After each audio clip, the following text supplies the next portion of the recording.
राहुल गांधी की भारत जोड़ो यात्रा कहीं लगता है कि बीच में छूट जाती है और उत्तर प्रदेश के अंदर शूद्र और जनरल कास्ट सवर्ण के बीच एक बहस छिड़ जाती है।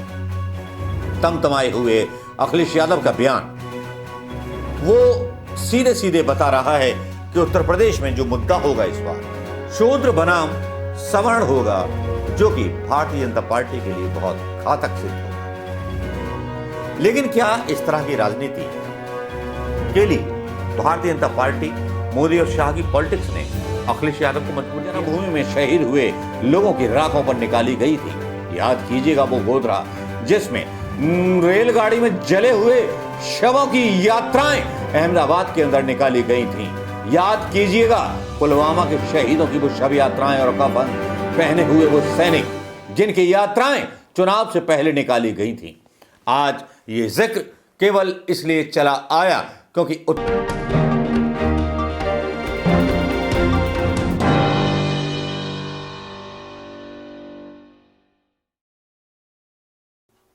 उत्तर प्रदेश के चुनाव आने वाले हैं और लोकसभा के चुनाव आने वाले हैं। अब अगर इसमें हिंदू मुस्लिम ना हुई तो फिर क्या हुई? प्रधानमंत्री मोदी पहले से ही अपने दांव चुन चुके हैं। जी हां, कुछ शालिग्राम मंगाए गए हैं नेपाल से, उनकी यात्राएं निकाली जा रही हैं उत्तर प्रदेश में, क्योंकि उत्तर प्रदेश की लोकसभा की जो हैं सीटें बहुत इंपॉर्टेंट हैं भारतीय जनता पार्टी के लिए।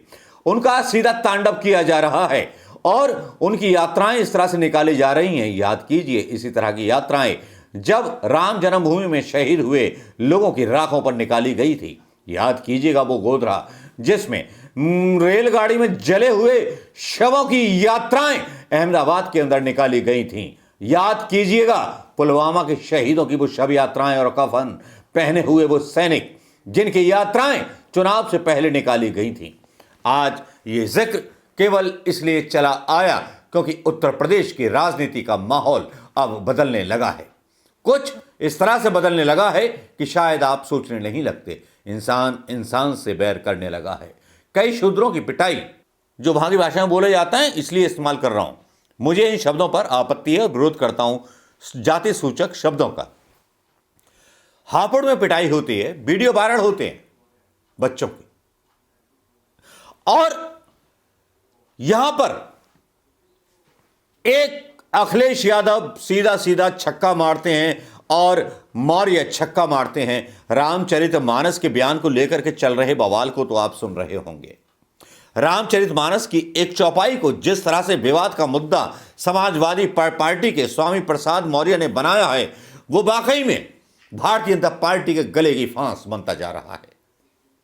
इसलिए भी जिस तरह के बोल उसमें बोले गए हैं और अखिलेश यादव का आक्रामक बयान आता है, वो आक्रामक बयान भारतीय जनता पार्टी के जो है दिल में डर पैदा कर देता है, योगी के दिल में डर पैदा कर देता है।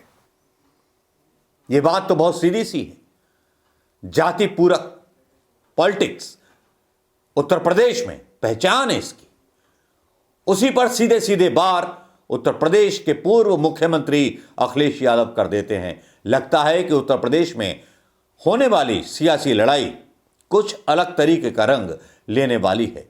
जब अखिलेश यादव बोलते हैं कि मैं शूद्र हूं और उस पर बयान आते हैं।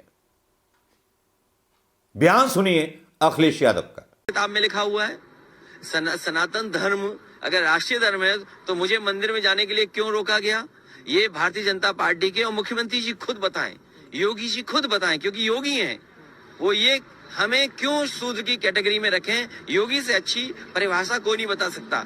अगर सनातन धर्म की परिभाषा दे रहे हैं, हिंदू धर्म की परिभाषा दे रहे हैं, राष्ट्र से जोड़ रहे हैं सनातन धर्म को, तो योगी जी हैं, वो करके मुख्यमंत्री हैं, वो संविधान की शपथ लेंगे। हम समाजवादियों के लिए सबसे बड़ा धर्म बाबा साहब भीमराव अम्बेडकर जी ने जो संविधान दिया, वही संविधान हमारा सबसे बड़ा धर्म है। और हम शूद्र की कैटेगरी में आते कि नहीं आते हैं, कम से कम योगी मुख्यमंत्री ये बात बताएं। बीबीसी की डॉक्यूमेंट्री आई गुजरात राइट्स पे, उसको बैन किया गया। पीएम ने कहा डिवीजन नहीं होना चाहिए। ए भाई, तुम कितना दिखाओगे? आप कितना दिखाओगे? ये सब दिखाओगे कि केवल इंटरव्यू लेकर के आप आर्काइव कर लोगे? देखिए, डॉक्यूमेंट्री आई है, मुझे तो मिली भगत लगती है सरकार की। आखिरकार डॉक्यूमेंट्री अभी क्यों आई है? बीबीसी की क्रेडिबिलिटी पे मैं कोई सवाल नहीं उठाता हूँ, लेकिन सवाल मुझे कुछ समझ में ये नहीं आ रहा है। और इसमें क्या बुराई है? हम भी कह रहे हैं कि हमें गर्व है कि हम शूद्र हैं।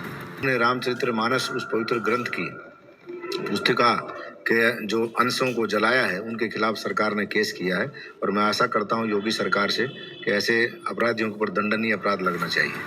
स्वामी प्रसाद मौर्य के बयान पर बीजेपी अपने रुख पर कायम है। वो बार बार कह रही है कि स्वामी का बयान दरअसल अखिलेश का बयान है। स्वामी प्रसाद मौर्य का बयान नहीं है, यह बयान श्री अखिलेश यादव जी का है, ये समाजवादी पार्टी के कुनबे का है और उत्तर प्रदेश के अच्छे माहौल को कैसे विषैला बनाया जाए इस प्रकार की असफल कोशिश है। लेकिन उनके मंसूबे इसके बाद जो है आज तक अपने हिसाब से उसकी डेफिनेशन देने की कोशिश करता है, जहां पर समाजवादी पार्टी के नेता अपने तरीके से उल्लेखित करते हैं इन चीजों को, लेकिन समझ में नहीं आता कि रोजगार, महंगाई पर कोई नेता क्यों बात नहीं करता। राहुल गांधी की भारत जोड़ो यात्रा कहीं लगता है कि बीच में छूट जाती है और उत्तर प्रदेश के अंदर शूद्र और जनरल कास्ट सवर्ण के बीच एक बहस छिड़ जाती है। तमतमाए हुए अखिलेश यादव का बयान वो सीधे सीधे बता रहा है कि उत्तर प्रदेश में जो मुद्दा होगा इस बार शूद्र बनाम सवर्ण होगा, जो कि भारतीय जनता पार्टी के लिए बहुत घातक सिद्ध होगा। लेकिन क्या इस तरह की राजनीति के लिए भारतीय जनता पार्टी, मोदी और शाह की पॉलिटिक्स ने अखिलेश यादव को मजबूर किया? एक तरह से माना जाए तो सही भी है, क्योंकि जिस तरह से नेपाल से मंगाए गए शालिग्रामों का प्रदर्शन हो रहा है वो वाकई में ये बताने के लिए काफी है कि भारतीय जनता पार्टी अगली जो अपनी चाल है वो किस पर खेलना चाहती है। राम मंदिर के उद्घाटन की डेट को भी चुनाव से पहले डिक्लेयर करके मकर संक्रांति पर बनाना चाहती है। राम मंदिर मेन मुद्दा है, योगी का हो या भारतीय जनता पार्टी सरकार का हो, जिसको केंद्रीय नेतृत्व राष्ट्रीय लेवल पर इसको चमकाएगा चुनाव जीतने के लिए। लोगों के सामने मुद्दे ये नहीं रखे जाएंगे कि उनको बेरोजगार मतलब रोजगार मिलेगा कि नहीं मिलेगा, पैसा मिलेगा कि नहीं मिलेगा, जीडीपी, ईडीपी जैसे शब्द गरीबों की समझ में नहीं आते। गरीबों की समझ में मुफ्त राशन आता है जो भारतीय जनता पार्टी बांट रही है, और जो लोग अपने पैसे से राशन खरीदते हैं वो लोग मुश्किल से वोट देते हैं।